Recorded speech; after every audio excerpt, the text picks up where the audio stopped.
So how do you teach someone to be persuasive? But for, a higher purpose? It's a really interesting question. Today, we're going to deconstruct a pretty unique grade 6 English lesson that tries to do exactly that. It's all about blending the art of argument with a very specific spiritual mission.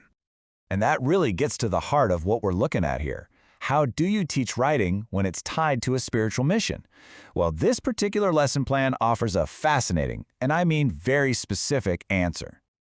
Okay, first up, let's dig into the core idea that drives this whole thing, this concept of persuasion with a purpose.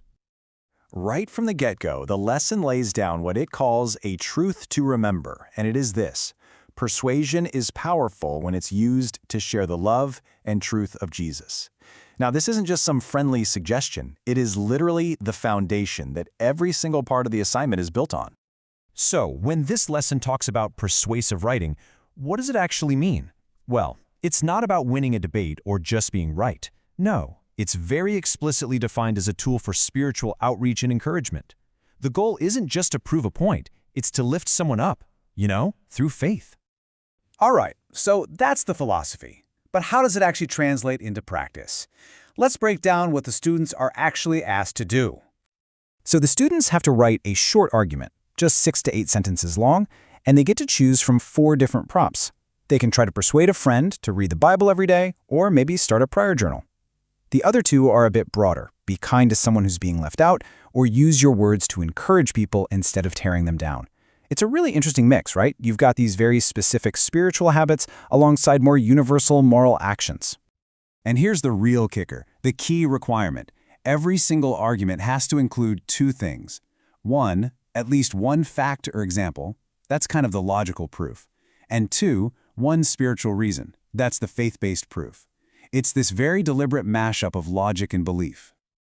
So you might be asking, okay, how do you actually teach a 6th grader to build an argument like that? Well, the lesson provides a really clear 4-part framework to follow. In fact, the revision checklist pretty much gives you the whole recipe. Step 1, have a clear claim or opinion. Step 2, include 1 factor supporting example. Step 3, bring in a spiritual truth or a connection to the Bible. And finally, Step 4, a conclusion that urges the reader to do something.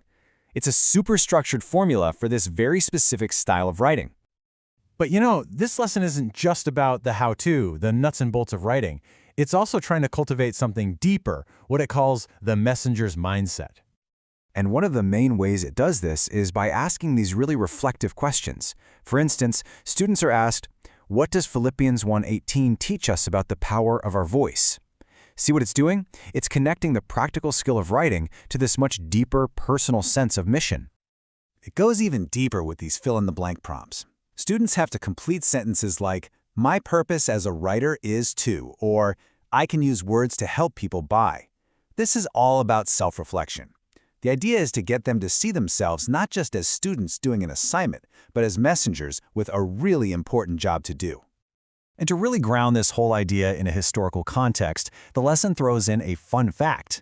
It points out that a lot of the Apostle Paul's letters in the New Testament, well, they were basically persuasive essays. They were written to persuade and encourage the early believers. So right there, you have a clear biblical model for what the students are being asked to do. Okay, so let's zoom out for a second. What's the bigger picture here? What's the core educational philosophy that's really behind a lesson like this one? That brings us to the guiding principles of the curriculum itself.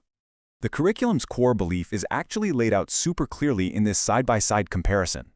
On one side, you have education with biblical morality.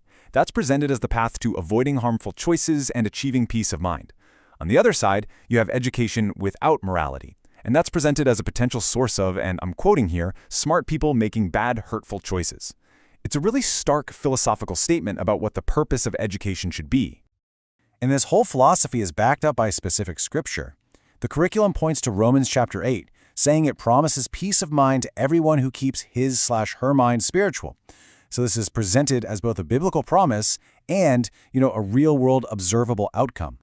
And this all builds to a final, pretty provocative question that really gets to the heart of this whole philosophy. And the question is this: what's the point of being smart and supposedly educated and continuing to make bad choices that hurt? It's a question that really forces you to think about the ultimate goal of education, right? Is it just about knowledge? Is it about character, or is it supposed to be some combination of both?